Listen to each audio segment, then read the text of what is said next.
యుగంలో కలిపురుషుడి ప్రభావం ఎవరిపై ఉంటుంది? మన జీవితంలోకి అతను ఎలా ప్రవేశిస్తాడు? ఈ ప్రశ్నకు సమాధానం భాగవతంలో ఒక అద్భుతమైన కథలో దాగి ఉంది. ఒకరోజు పరీక్షిత్ మహారాజు దిగ్విజయ యాత్రలో ఉన్నాడు. అప్పుడు ఆయన ఒక ఆశ్చర్యకరమైన దృశ్యాన్ని చూశాడు. ఒంటి కాళ్ళ మీద నిలబడి ఉన్న ఒక ఎద్దు, దాని పక్కనే కన్నీళ్లు కారుస్తున్న ఒక ఆవు. ఆ ఎద్దు సాధారణమైనది కాదు, అది ధర్మదేవత. ఆ ఆవు సాధారణమైనది కాదు, అది భూమాత.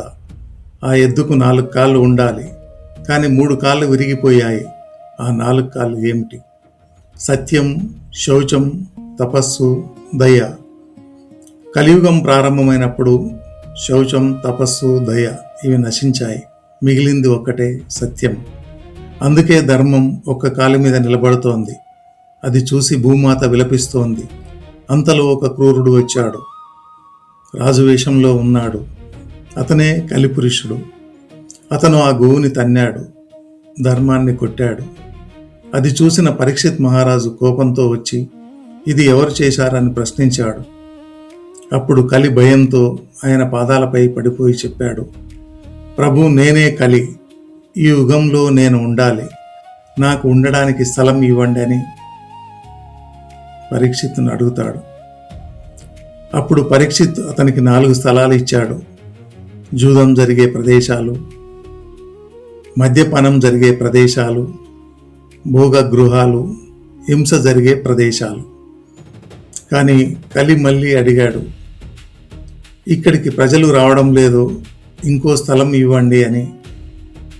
అప్పుడు పరీక్షిత్ చెప్పాడు, బంగారం ఉన్న చోట ఉండవచ్చు అని సూచిస్తాడు. పరీక్షిత్ ఒంటి నిండా బంగారం ఉండటంతో కలి అతనిలోకి ప్రవేశిస్తాడు. ఆ తర్వాత ఏమైంది?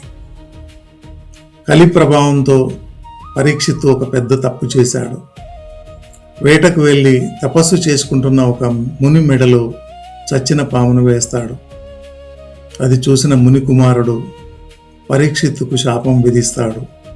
వారం రోజులు తక్షకుడు అనే పాము చేతిలో చనిపోతామని. అప్పుడు చివరగా వ్యాసుని కుమారుడు శుకమహర్షి వచ్చి అతనికి వారం రోజుల్లో భాగవతాన్ని చెప్పి మోక్షం కలిగించాడు. కాబట్టి కలిపురుషుడు ఎక్కడ ఉంటాడు? జూదం, మద్యపానం, అశుద్ధ జీవనం, హింస, బంగారంపై లోభం, ఈ 5 చోట్ల కలి ప్రభావం ఖచ్చితంగా ఉంటుంది. ఇవి మన జీవితంలోకి వస్తే మన ధర్మం క్షీణిస్తుంది. అయితే ఒక రక్షణ ఉంది, అదే భగవన్నామస్మరణ. హరే రామ హరే కృష్ణ అనే నామమే కలియుగంలో మనకు రక్షణ. ఈ కథ మీకు నచ్చినట్లయితే ఈ ఛానల్ని సబ్స్క్రైబ్ చేయండి, లైక్ చేయండి.